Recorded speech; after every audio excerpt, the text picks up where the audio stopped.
Hey folks, guess what? We just hit 100,000 downloads, which is just like, wow.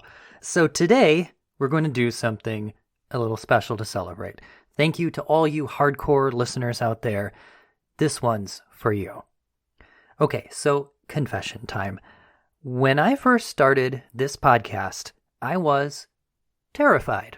I was terrified because I had committed to making a podcast about sex and gender, exploring all kinds of different genders and orientations and sexual differences across history, and I realized I'm just a straight dude. I'm just a straight cis dude. What business have I got talking about this stuff when many of you out there may have a much more personal experience of these issues than I do? Now, to be fair, everybody's got a story, plain vanilla or not, and my story ain't that plain vanilla, actually. My senior thesis in creative writing was a feminist comic book script. I've probably spent more time in drag than 99% of my graduating class, and hell, I'm not even sure that my dad believes that I'm 100% straight. But still, at the end of the day, I am a straight cis guy. I never had anyone try to run me over with a truck because of my orientation, like my gay friend Mark.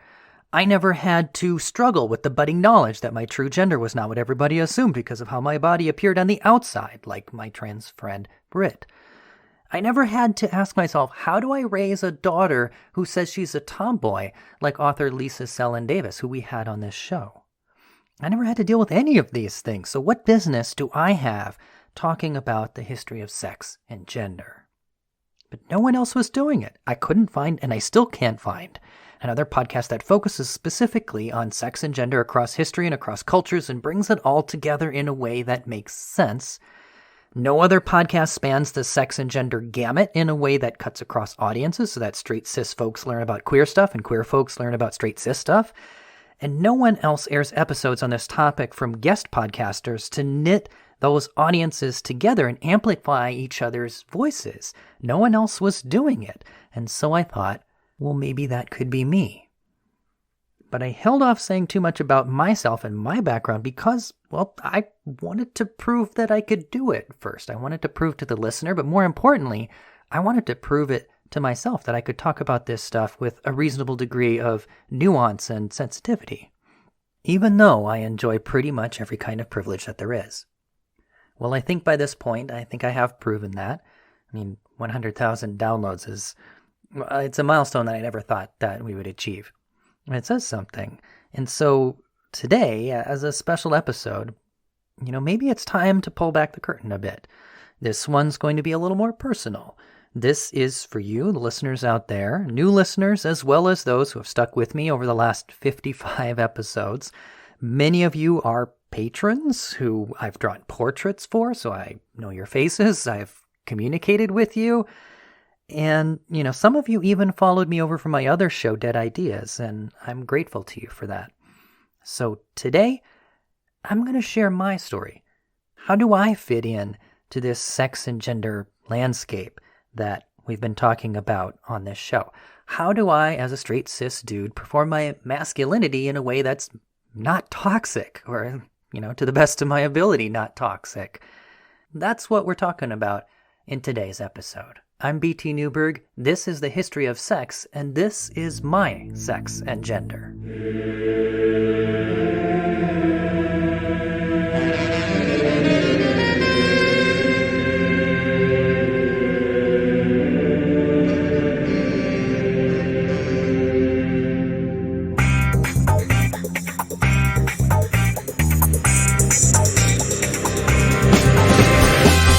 The History of Sex is sponsored by Dr. Gillian Kenny, historian of women, sex, and magic in medieval Europe.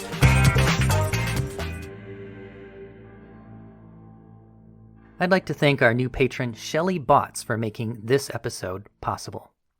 So today's episode is about, well, yours truly, and I'm actually kind of finding it hard to talk about myself. I don't know where to start, so I guess I'll just start somewhere. So I grew up in a small rural town in Minnesota where life revolved around what I call the three chs: church, trucks, and tractor pulls. It was almost all conservative, almost all white, and almost entirely cis-hetero, or at least that's what was apparent from the outside. In retrospect, one of my friends in high school was a raging butch lesbian, but it honestly really just didn't occur to me to even be wondering about that kind of difference at the time. I mean, it was the 90s, which wasn't that long ago, but things were really different back then. There was much less public awareness around sex and gender. We knew the guy who ran the local flower shop was fruity as a tequila sunrise, but other than that, it was just kind of assumed that everyone else was just the norm, quote unquote, unless informed otherwise. But that norm, like all norms, it was artificial. Norms are created and enforced in a way that may feel natural and can appear almost invisible from the inside, but they're artificial. And thinking back, I can totally see that now in my childhood. So to go all the way back to my early childhood, which that would be in the 80s actually, I remember that the only cartoon that I was not allowed to watch as a young child was Jem and the Holograms. Jem is truly outrageous, truly outrageous. Whoa, Now, why wasn't I allowed to watch it? Because it was for girls.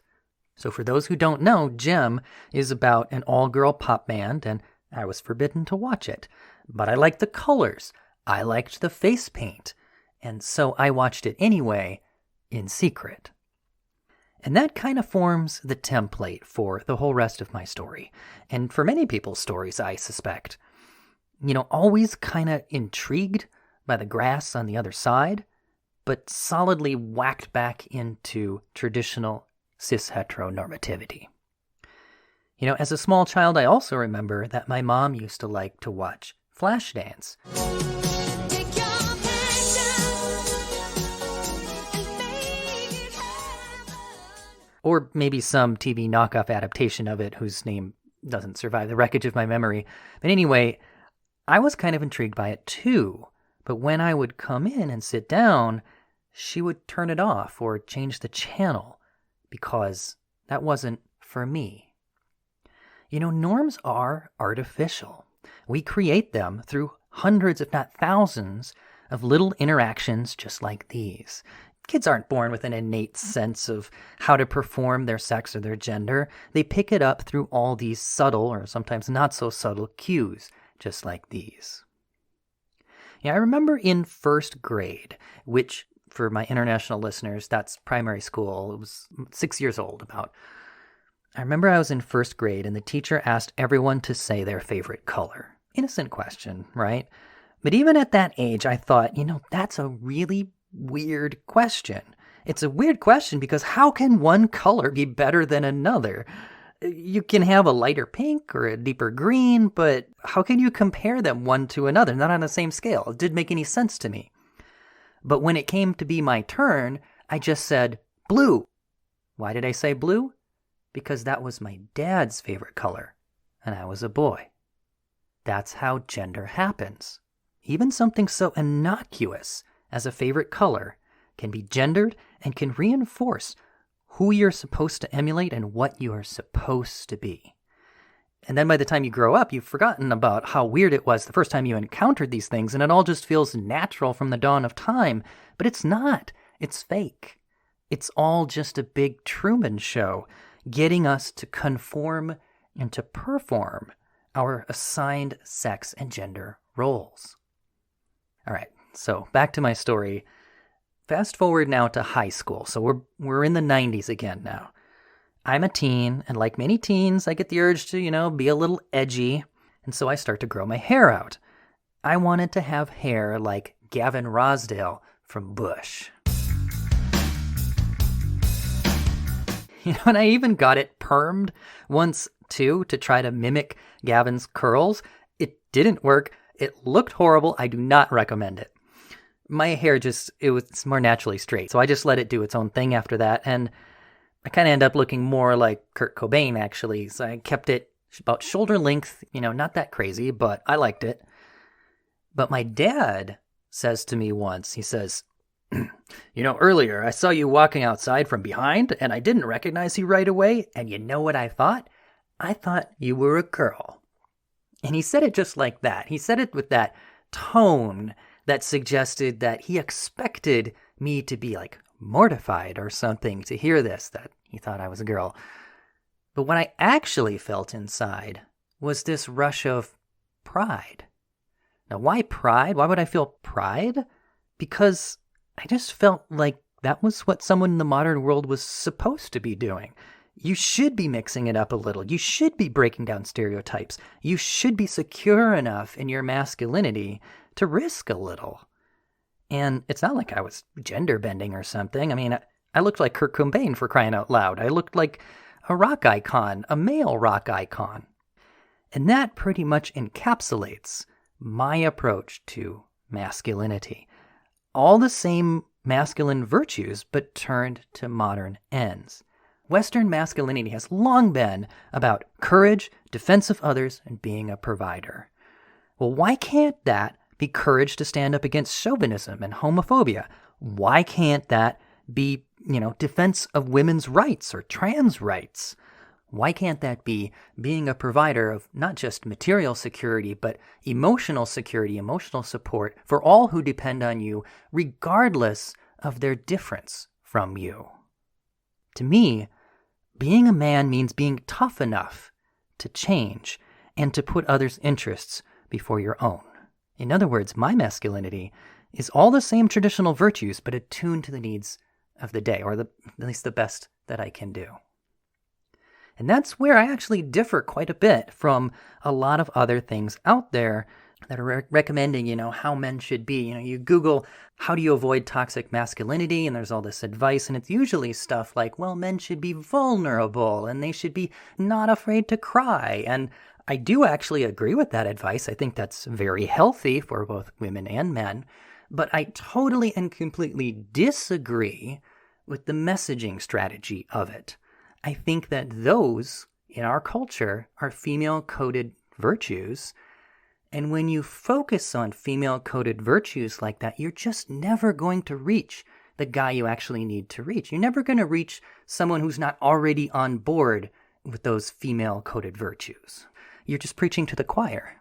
Instead, what I feel, and this is just me, not every guy has to be like this, but this is how I feel that what we need to do is talk to men in men's terms and celebrate the best aspects of masculinity: strength, courage, endurance, self-sacrifice. But we need to promote those virtues to modern ends. And that's what I try to do. I try to live that as best I can, in big ways and small ways. I mean, big ways, I guess, making a frickin' podcast about sex and gender, but in little ways too. Because as we've seen, it's the accumulation of all the little things that artificially create our gender norms. So, for example, I won't necessarily open a door for a woman that I'm walking with. Yes, I know it's a courtesy and a nicety and all of that. And, if I know that she appreciates a door being held for her, then yeah, sure, I'll do that. Of course I'll do that. But in general, I feel that it is a far greater courtesy to her to grant her the equality of just being able to open her own doors. Am I right? I mean, not have something assumed about what she wants just because she's a woman. Is it just me? Similarly, if a girl is getting into an argument in my presence, and maybe even a physical altercation, I watch carefully to see if my help is needed, but if she's got it, well, then she's got it.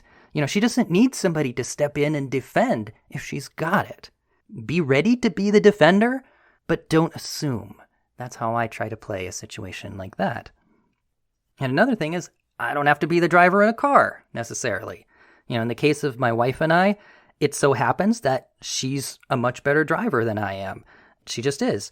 I don't really like driving. She does, so I'm very happy to just ride. I mean, who cares? But even today, in 2021, I still do get coworkers or friends or whoever who see us and say something like, so, Rachel always drives, huh? What's the story with that? And, in those moments, I know that my masculinity has been dinged, in their eyes in some way. But to me, it's not a ding, it's a point of masculinity. It's a point of masculinity because it's traditional masculine virtues turned to modern ends. It's being secure and courageous enough to risk a ding to your masculinity in order to stand up for others, even in small ways, like in this case, just standing up for Rachel's love for driving. You know? Being a man to me it's about that. And it's also about being secure and confident. I mean, I've spent more time in drag than I'm sure 99% of my graduating class because who cares? Costume parties? Sure, I'll go in drag. And also my wife, she likes to play makeup with me and she likes to see me in gender-bent outfits. So, if we're going out dancing and it fits the vibe of the place we're going to, then sure, why not? Who cares? And to me, being a man also is about being a feminist, too. And I know that some may hear that as a contradiction, but it's certainly not a contradiction to me. I wrote my senior thesis in creative writing as a feminist comic book script. And there was an avowed feminist girl in my class. And today I'd probably be a little more hesitant to submit that script in that class, but I was younger and dumber and, more ballsy back then. And at the end of the day, she told me that she was just ready to hate my script, but I actually captured that feminist voice pretty well. That's what she said. So, and looking back on the experience, maybe I should have listened more than I spoke, but, at least I tried. And to me, that's what a man should be. I mean, he should be a defender of women's rights, too. Anyway, that's a whole lot about my masculinity, and I suppose I should talk about my sexual orientation too. But there's really not that much to tell other than that I'm straight, and I've found personally the best way to become secure in your orientation is just to be open to exploring otherwise. I remember at university once, a friend took me to a gay club, and I flirted with a guy there, and at the end of the night I was just like, yeah, I'm straight. And I felt a little bad about the flirting because I know what it's like to be led on. But as far as becoming secure in my orientation, it was like, well, there you go. I think my dad wonders about my orientation more than I do. Once when I was studying also in university, this is when I was studying abroad in England, my mom wanted to visit me, but he just really didn't want to, but then suddenly changed his mind, and I didn't know why until one night he sat me down in a pub there, and he said to me, son, it's okay to be gay, but don't give up on women. And I was like, oh, thanks, Dad. 100% straight, but thanks. I don't know what put the bee in his bonnet to wonder if I might be turning gay or turning bi or something like that, but apparently something did, and enough that he flew across the ocean to tell me that. So I guess 2 points for effort.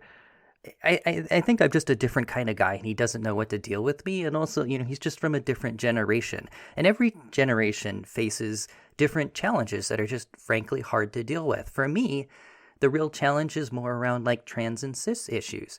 I mean, this episode here, I've spoken at length with all these stories of other things about me, but to be honest, when I think about being cisgender, I feel kind of blocked. I don't know what to say.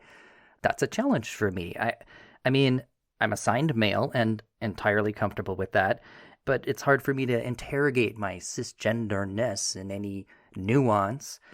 And I think that's a generational thing. I mean, my generation in the 90s, there was no awareness of it at the time. And I think that young people of the current generation might have a lot more to say about that. And actually, if there's anybody out there who's willing to share, I would be very curious to hear from you if you have these kind of experiences of what it's like to question your assigned sex.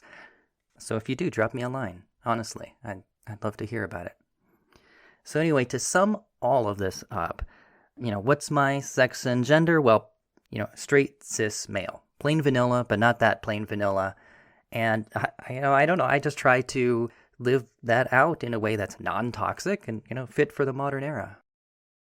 Maybe the best example that I've heard to sum all of this up, and this is also what I'll close with today. And this example doesn't actually come from me. It comes from my close friend, Andre.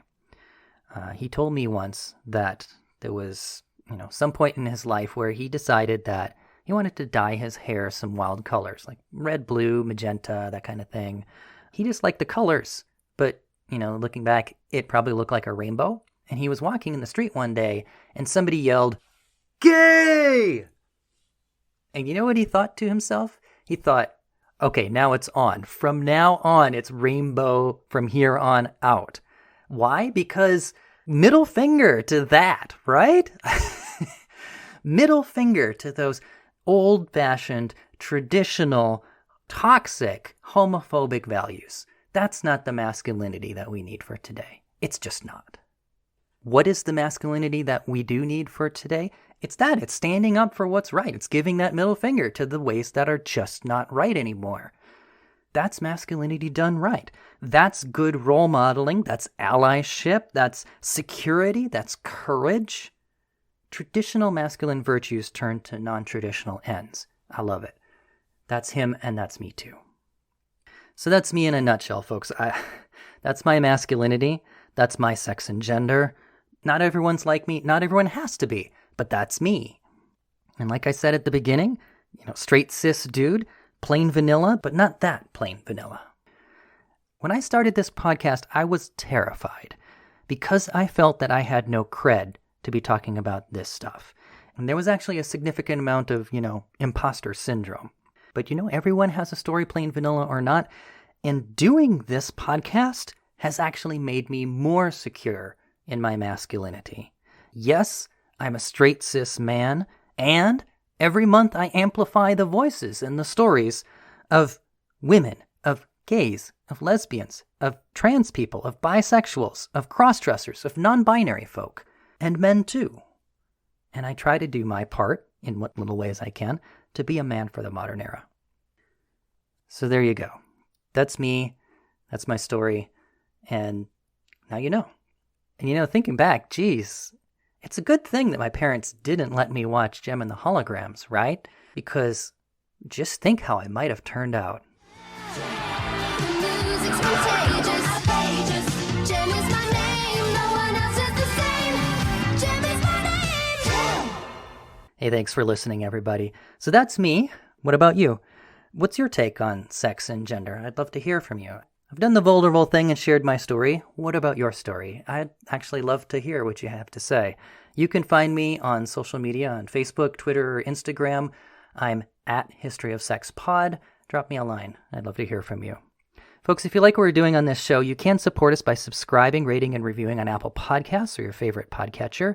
You can also pledge on Patreon, where $5 a month gets you a portrait drawn in the time period and culture of your choosing. I will draw you rocking a raging rainbow mohawk or whatever you want. And it doesn't even have to be a portrait of you. I actually just drew a portrait of patron Stuart's cat, his one-eyed cat Leo, as a Chinese pirate. So seriously, whatever you want, I'll make it look awesome. I promise. Just go to www.patreon.com/BTNewberg. That's patreon.com/BTNEWBERG. All right, everybody. Thanks so much for sticking with me to 100,000 downloads. And we've got a lot more coming down the pipe, too. Next month, we've got a very special guest episode coming up. It's from a podcast that is one of the closest in spirit to this show that I have found. It's called The History of Gay Sex, which you should definitely check out. They just released an episode on same-sex relationships in samurai Japan. That was fascinating. So check them out and look for a guest episode on this show next month from them. Then after that, we're probably going to head to the Wild, Wild West. I have been reading up on the American frontier, so grab your Stetson hat and get ready to saddle up. And of course, every time I announce a plan on this show, it seems to go awry, so no promises, but that is where my head is at right now. That's where we're probably headed. All right, everybody, thank you very much for your support. I'll see you next time. I'm BT Newberg, and this is the History of Sex.